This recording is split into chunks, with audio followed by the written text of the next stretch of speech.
Hi friends, this video shows how to download and install software update. Please don't forget to subscribe this channel. Please like and share the video. Go to settings, tap on the settings app icon, go down, select software update, select download and install.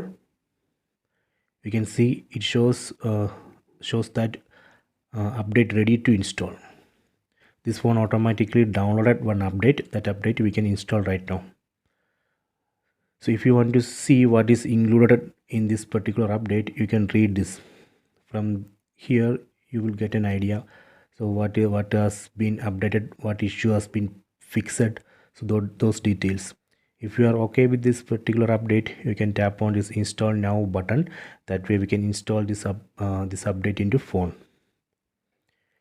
If you want to install this update later, you can use this schedule install option. That way we can schedule the installation. Okay, so this way we can download and install software update. Please check it.